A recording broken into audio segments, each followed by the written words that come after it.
Patricia Lara Salive, Las mujeres en la guerra. Editorial Planeta. Premio Planeta del Periodismo 2000. El Grupo Planeta decidió otorgar su premio único de periodismo a Patricia Lara Salive por su trayectoria profesional y su libro Las mujeres en la guerra, ejemplo de periodismo literario y nuevo periodismo. El año pasado, este galardón fue concedido al columnista Antonio Caballero, hace 3 años a Enrique Santos Calderón, en 1995 a Javier Darío Restrepo y en 1994 a Juan José Hoyos. Las mujeres en la guerra es un reportaje sobre las motivaciones profundas de los diferentes actores del actual conflicto colombiano. En él se muestran no solo los distintos puntos de vista de los protagonistas y de las víctimas de la violencia, sino especialmente las verdades de su corazón. En este reportaje, Patricia Lara me pone a hablar con una sinceridad nada frecuente a 10 mujeres colombianas, quienes ante la periodista y el lector desnudan su dolor y muestran la crueldad de esta guerra. El libro se abre con la historia de la vida de una antigua guerrillera del ELN en la época de Fabio Vázquez Castaño, que viaja con él a Cuba y después se incorpora al M-19, combate en este movimiento y finalmente abandona la lucha y vuelve con su madre, quien vive en la absoluta pobreza. La segunda voz es de Olga Lucía Marín, comandante de la desplazada Juana Sánchez, página 251. Sálgase que esto se puteó, nos dijo don Joaco, un vecino que llegó corriendo para contarnos que le acababan de incendiar la casa con todo lo que tenía dentro. Poco antes, el ejército había llegado a la zona para perseguir a la guerrilla y nos había dicho, tranquilos, no se asusten con nosotros, que los que vienen atrás son más bravos. Esa noche no pude dormir, escuchaba el plomo y los bombazos, me encontraba sola en la finca con las 3 niñas, pues mi marido estaba lejos cortando madera. Entonces toda la noche me pregunté, ¿a qué horas van a llegar? También pensaba en don Cabal, ese viejito de 88 años al que los paramilitares habían capado y después lo mataron. Yo me di cuenta de cómo pasó, llegaron a la casa donde él estaba, cuando las otras personas que vivían ahí vieron a los paramilitares salieron corriendo, pero don Cabal estaba mal de la cabeza. No se dio cuenta y se quedó ahí. Entonces los tipos entraron a la casa, lo hicieron desvestirse, le bajaron los pantalones y lo caparon como se capa a un marrano. El viejito gritaba y pedía auxilio. Después lo mataron de 2 tiros en la cabeza. Me acordaba también de los perros muertos. Perro que encontraban, perro que mataban. Mataron como 50 y regaron el cuento de que si uno colaboraba con la guerrilla le pasaría lo mismo. Daban a entender que la muerte de un perro era como la de una persona. A ellos no les importaba. La gente dice que los que son paramilitares están bien armados y visten como el ejército. Con la pensadera y el miedo, al amanecer llevé a mis 3 niñas, caminé con ellas como 1 hora en medio de los combates y llegué a donde estaba mi marido. Cuando nos vio, nos regañó. ¿Para qué vinieron? De pronto tiran una bomba y las matan. Salimos corriendo con él y con las niñas para el puerto de Santa Matilde. Allá estaba la Cruz Roja y la Defensoría del Pueblo. Llevaban a la gente en chalupas a Barrancabermeja. La descargaban y volvían por más. Lo importante era sacarla del lugar de los enfrentamientos. Yo me había ido sin plata y las niñas estaban llorando de hambre. Solo había llevado los 12 gramos de oro que habíamos sacado la semana anterior. Los vendimos a 6.000 pesos cada uno y nos dirigimos hacia Puerto Salgar. En la finca dejamos las gallinas, los marranos, las 20 reses, las 4 bestias y las 70 hectáreas sembradas de yuca, plátano y maíz. Todo lo dejamos botado. No sabemos qué pasó con eso. Pero ese día nos salvamos de milagro de una masacre. No somos ni agua ni pescado, decía mi papá. Por eso cuando en 1969 llegó la guerrilla a La Velázquez, cerca de Puerto Boyacá, empezó a enfrentarse al ejército y comenzaron a aparecer cadáveres en la carretera. Mi papá decidió vender la finca y comprar una casita en Puerto Salgar. Ahí vemos cómo sobrevivimos, le dijo a mi mamá. Entonces yo tenía 9 años y me dolió que mi papá vendiera la finca. Quedaba cerca del río Magdalena. Era grande, bonita, había potreros, tenía 20 cabezas de ganado de leche. También había yuca, plátano, caña y sacaban madera. Por ahí pasaban las quebradas de la Velázquez y Cañobaúl. Mis 8 hermanas, mi papá, mi mamá y yo vivíamos muy bien ahí. Yo era la más chiquita, por eso dormí con mis papás hasta que tuve 12 años. Me dio rabia cuando me sacaron, yo estaba enseñada a ellos. Vivíamos todos en la casa de la finca, era de tabla y techo de zinc. Teníamos tres cuartos, cocina y un zarzo. Arriba de las vigas dormían los obreros. Había como 15 o 20. Mi mamá se levantaba a las 3 de la mañana a asar plátanos y a hacer arepas y caldo para todos. Los obreros eran muy respetuosos con nosotras. Además, en ese tiempo no había maldades. Y mi papá estaba siempre ahí. Yo estudié en Pozo 2. Para que pudiéramos ir a estudiar, nos fuimos a vivir allá. Yo tenía 6 años. Teníamos una casita de material de 4 piezas, sala, cocina y baño. Como mi mamá estaba con nosotras, consiguieron una cocinera para que les preparara la comida de los obreros en la finca. Mi papá iba cada 8 días a visitarnos a nosotras o nosotras íbamos a verlo.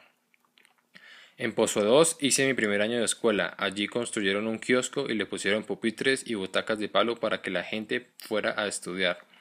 Iban los soldados a enseñarnos. Yo comencé a aprender con el ejército. Era tan distinto entonces, ahora le dicen a uno que viene el ejército y tiembla de miedo. Es que cogen a la gente, la amenazan, la torturan.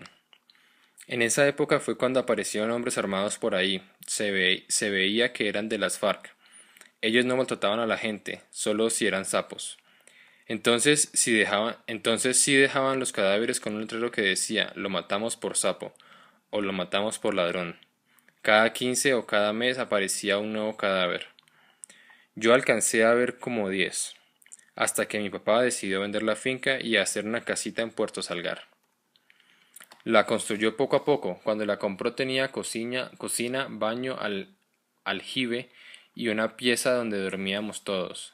Le hizo 3 cuartos, pero le tocó venderla porque ya se habían gastado la plata de la finca, de la venta de la finca, y lo que tenía no le alcanzaba para costearnos el colegio. A todas nos dio estudio.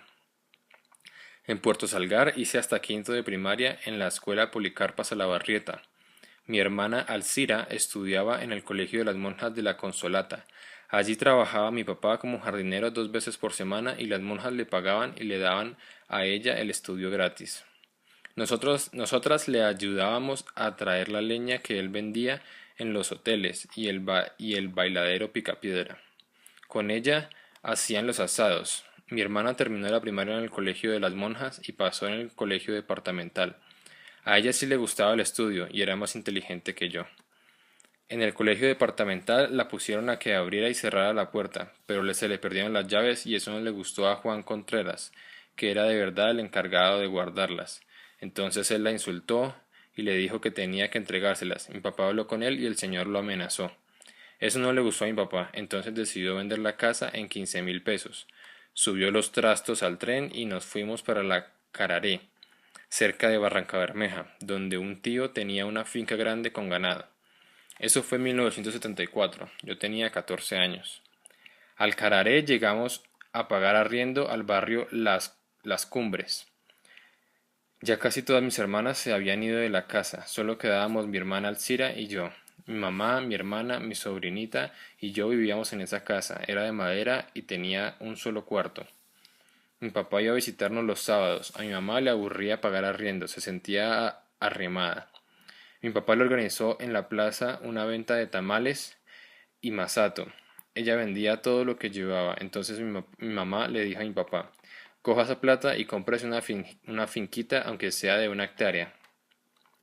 Nos fuimos a donde mi hermana Flor, quien tenía una finca ganadera en La Rochela, cerca de Barrancabermeja. Mi papá se enamoró de una finca de 30 hectáreas que colindaba con la de ella. Se la vendían en 18.000 pesos. Pero él no tenía esa plata, entonces le pagó la mitad al señor y el resto se lo pagó con la cosecha. Sembraron yuca, plátano, maíz, ñame y arroz.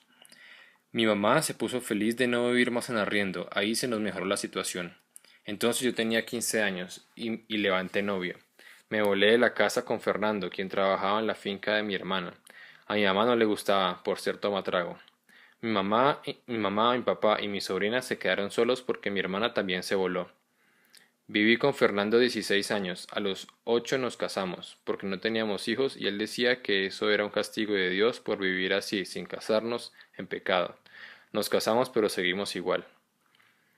Vivíamos a 3 horas a pie de la casa de mis papás, en una finquita que mi cuñado había recibido al aumento, partía la cosecha con el dueño de la tierra.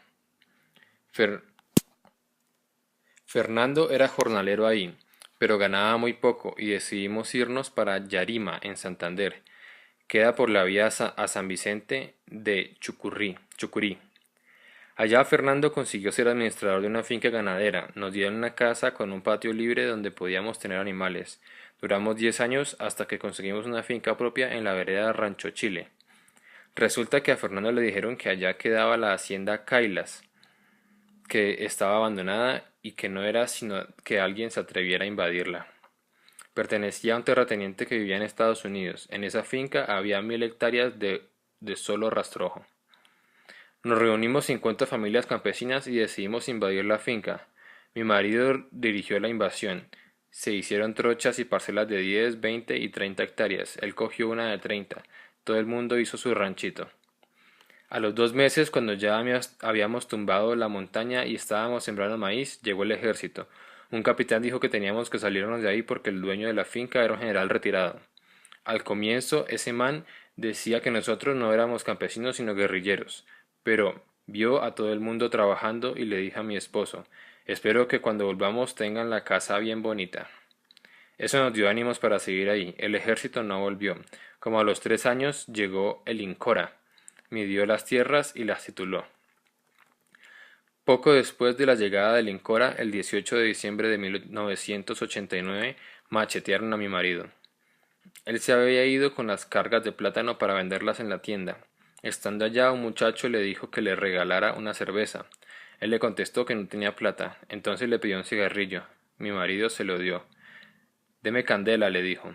Y cuando Fernando bajó la cara para prender el fósforo, el tipo le dio 3 machetazos y salió corriendo. Nunca se supo por qué lo hizo. Le cortó la mejilla, la cara y la ceja. Un agente que iba en un carro para Yarima me contó lo que había pasado. Llevé a Fernando al puesto de primeros auxilios de Yarima. Allí lo atendieron y luego lo trasladaron al hospital de Barrancabermeja. Él pasó Navidad y Año Nuevo en el hospital, y como el 5 de enero se fue para la casa de una prima suya que vivía en Barrancabermeja y yo me fui para la finca. En la invasión se aparecían las FARC. Ellos decían que estaba muy bien que hubiéramos invadido esa tierra, nos dejaban trabajar y no se metían para nada con nosotros. A comienzos de marzo, un vecino me dijo que el comandante Manuel del Frente 12 de las FARC me necesitaba. Era como las 6 de la tarde. A mí me dio miedo ir, pero el vecino me dijo que era una orden del comandante, y cuando esa gente le da a uno una orden hay que cumplirla. Entonces me puse a pensar que al fin y al cabo no debía nada. Cogí mi yegua, la ensillé y me fui sola, porque mi marido seguía en Barranca. Fui por donde me dijo el vecino, me metí por las montañas, pasé el caño de la Colorada, y luego de andar como una hora en la bestia encontré a un guardia armado. Vengo porque el comandante Manuel mandó a llamar, le dije. Sí, la están esperando, siga, contestó. Ahí estaba el comandante, me saludó y me dijo, yo mandé a llamarla para que venda la finca y se vaya para Barrancabermeja. Pero, ¿por qué? Le pregunté. Es una orden que venda la finca y se vaya, dijo él. Pero si el que le dio machete fue ese señor a mi esposo, no al revés, insistí. Véndala y después sabrá por qué, dijo el comandante. Fui a Barranca para contarle a mi marido lo que había pasado. Él me dijo que tocaba vender la finca porque la ley de ellos había que cumplirla. Al poco tiempo llegó la guerrilla a mi casa. Era domingo. Me ordenaron que me fuera para Barranca y que regresara el martes. Obedecí.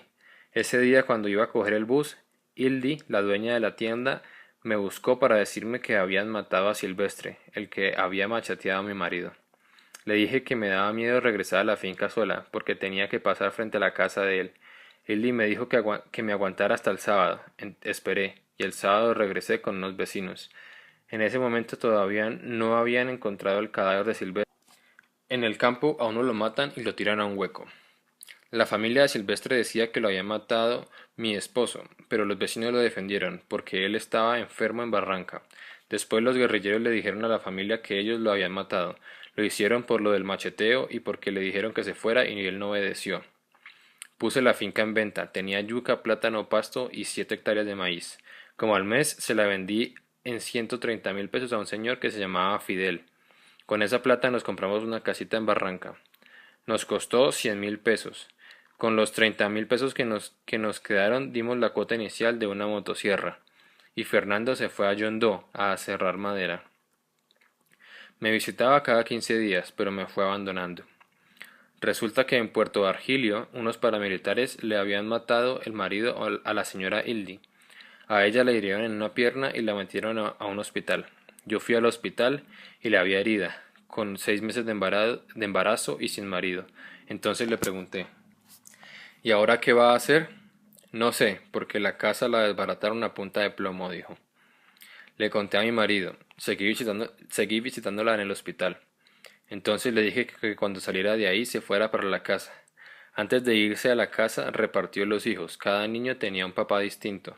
Le entregó un niño al papá, la niña la metió en un internado porque era bobita, y cuando nació el bebé me dijo, como usted no tiene hijos, coja al niño. Tuve al niño hasta los 4 años. La gente me decía, esa señora le va a quitar su marido. Yo no lo creía. Pero un día me di cuenta. En la billetera de mi esposo encontré un papel escrito por ella que decía, mi amor, te quiero mucho. No le dije nada a mi marido. Como a los 20 días me dijo que fuéramos a donde ella porque se le había inundado la casa. Allá, mientras preparaban el almuerzo, encontré un papelito de él donde él le decía, mi amor, le dejé 20.000 pesos porque usted no estaba. Regreso el 22 de agosto. Cogí el papelito, lo guardé y no me quedé a almorzar. Cuando mi marido llegó se lo mostré, y comenzaron los problemas. Me insultaba, me pegaba. Entonces le dije, hasta aquí llegué. Yo soy mujer y puedo hacer lo mismo. Y él me dijo, si usted se consigue un hombre, yo lo mato. Ya Fernando iba a la casa únicamente para que yo le lavara la ropa sucia y no me daba nada. Yo vendía perros calientes en una caseta que quedaba enfrente de un almacén, más por menos. Ahí conocí a Ramón, un señor que me dijo que le arrendara una piecita a cambio que él me diera lo que yo fuera necesitando. Nos enamoramos. Me fui de la casa. Después supe que Fernando se desesperó porque cuando esa señora Hildy vio que nos habíamos separado, lo dejó. Él se puso a decir que si me encontraba me mataba. Me fui con Ramón a Santo Domingo Alto, cerca de San Pablo, en el sur de Bolívar. Él consiguió puesto como aserrador. Dijo que necesitaba un ranchito para meter a su mujer. A los 2 meses resulté embarazada. Allí tuve a las niñas. Poco tiempo después, Ramón se compró una finca de 70 hectáreas que le costó 800.000 pesos. Cosechábamos plátano y yuca y se lo vendíamos a los coqueros. Vivíamos muy bien. A él no le gustó nunca meterse a sembrar coca porque cuando llegaba el ejército armaba el lío. Por la zona pasaban las FARC y los helenos.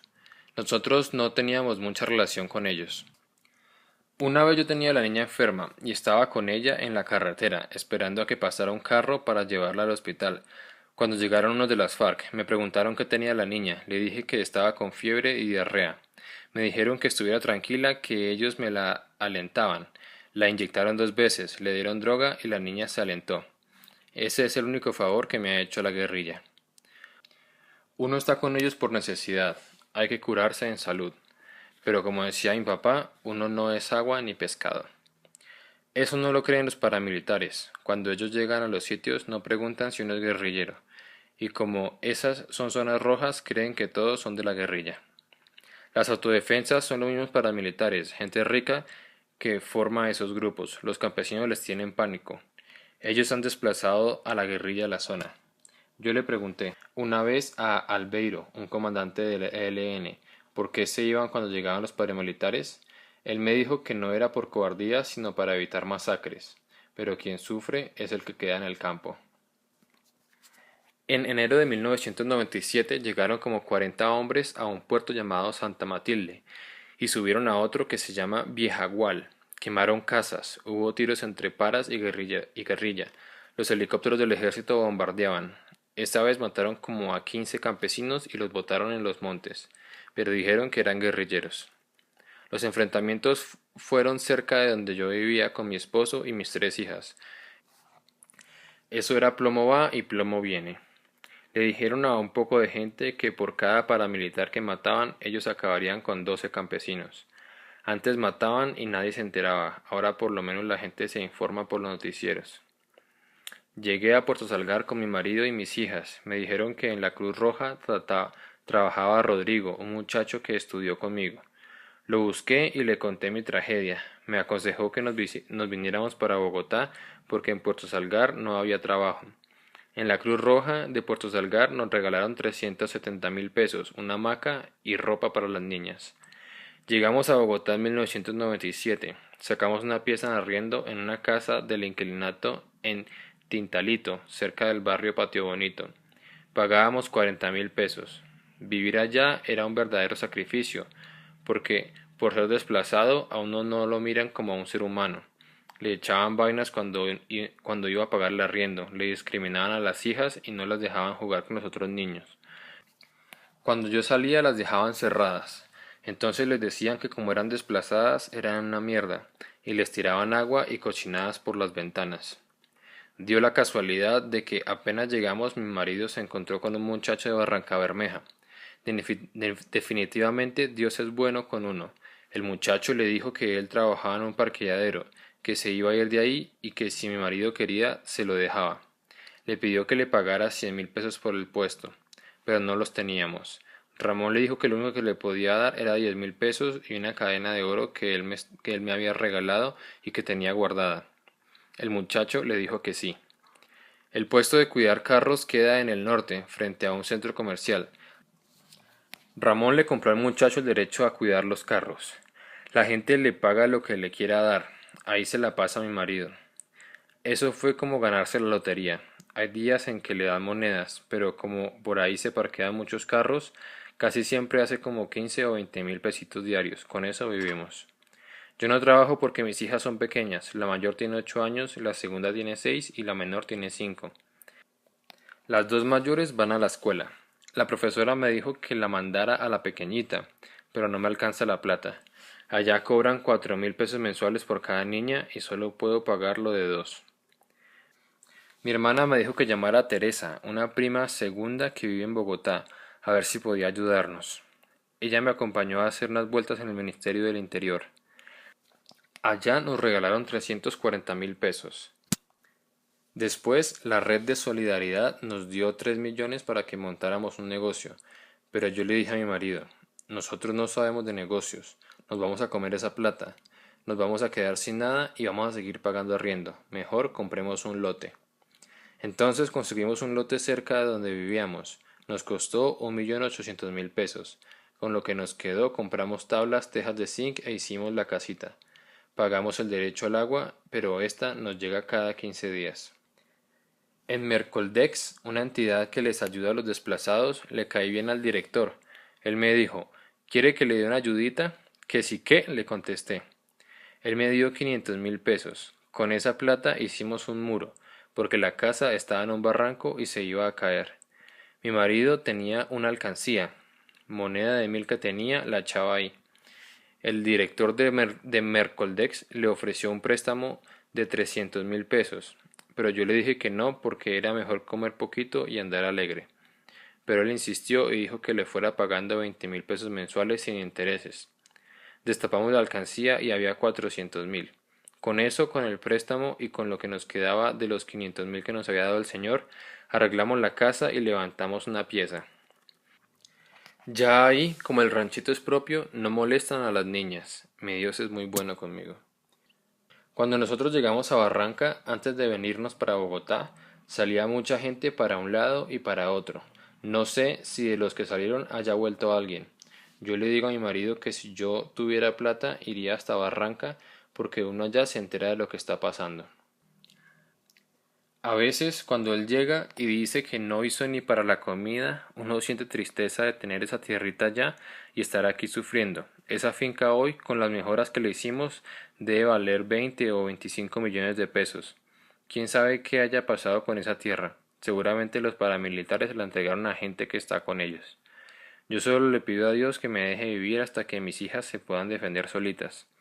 Y le pido que haya paz en el país y que se acaben los grupos armados. Ellos son los del conflicto, pelean por el poder. pero los que pagamos el pato somos los que no tenemos nada que ver con eso.